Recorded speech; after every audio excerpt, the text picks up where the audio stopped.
بسم اللہ الرحمن الرحیم۔ نبی کریم صلی اللہ علیہ وآلہ وسلم ایک دفعہ عید گاہ تشریف لے گئے۔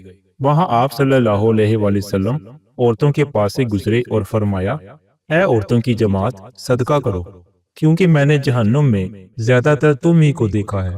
انہوں نے کہا، یا رسول اللہ صلی اللہ علیہ وآلہ وسلم، ایسا کیوں؟ آپ صلی اللہ علیہ وآلہ وسلم نے فرمایا کہ تم لان تان بہت کرتی ہو اور شوہر کی ناشکری کرتی ہو۔ باوجود عقل اور دین میں ناقص ہونے کے میں نے تم سے زیادہ کسی کو بھی ایک عقل مند اور تجربہ کار آدمی کو دیوانہ بنا دینے والا نہیں دیکھا۔ عورتوں نے عرض کی کہ ہمارے دین اور ہماری عقل میں نقصان کیا ہے یا رسول اللہ صلی اللہ علیہ وآلہ وسلم؟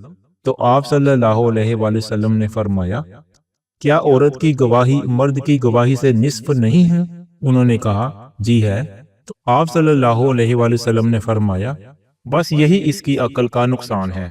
پھر آپ صلی اللہ علیہ وآلہ وسلم نے پوچھا، کیا ایسا نہیں ہے جب عورت حائضہ ہو تو نہ نماز پڑھ سکتی ہے نہ روزہ رکھ سکتی ہے؟ عورتوں نے کہا، ایسا ہی ہے۔ آپ صلی اللہ علیہ وآلہ وسلم نے فرمایا کہ یہی اس کے دین کا نقصان ہے۔ صحیح بخاری حدیث نمبر 304۔ ایک مرتبہ ایک عورت نے رسول اللہ صلی اللہ علیہ وآلہ وسلم سے سوال کیا۔ اس نے پوچھا کہ یا رسول اللہ صلی اللہ علیہ وآلہ وسلم، آپ ایک ایسی عورت کے متعلق کیا فرماتے ہیں جس کے کپڑے پر حیض کا خون لگ گیا ہو؟ تو آپ صلی اللہ علیہ وآلہ وسلم نے فرمایا کہ اگر کسی عورت کے کپڑے پر حیض کا خون لگ جائے تو چاہیے کہ اسے رگڑ ڈالے، اس کے بعد اسے پانی سے دھوئے، پھر اس کپڑے میں نماز پڑھ لے۔ صحیح بخاری 307۔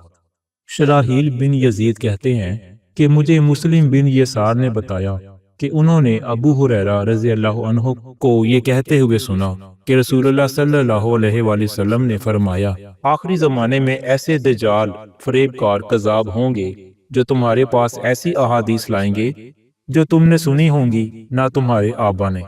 تم ان سے دور رہنا، کہیں وہ تمہیں گمراہ نہ کر دیں اور تمہیں فتنے میں نہ ڈال دیں۔ صحیح مسلم حدیث نمبر 16۔ جب بچہ ماں کے پیٹ میں 120 دن کا ہو جاتا ہے تو اللہ تعالیٰ ایک فرشتہ بھیجتا ہے جسے 4 باتیں لکھنے کا حکم دیا جاتا ہے: اس کا عمل، اس کا رزق، اس کی عمر اور اس کے نصیب۔ پھر اس میں روح ڈالنے کا حکم دیا جاتا ہے۔ صحیح بخاری حدیث نمبر 3026۔ آپ صلی اللہ علیہ وآلہ وسلم نے فرمایا کہ رحم مادر میں اللہ تعالیٰ نے ایک فرشتہ مقرر کیا ہے۔ وہ کہتا ہے، اے رب، اب یہ نطفہ ہے، اے رب، اب یہ علقہ ہے، اب یہ علقہ ہو گیا ہے، اے رب، اب یہ مضغہ ہو گیا ہے۔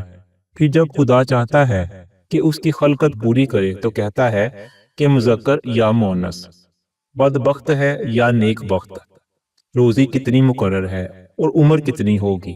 پس ماں کے پیٹ میں ہی یہ تمام باتیں فرشتہ لکھ دیتا ہے۔ صحیح بخاری حدیث نمبر 318۔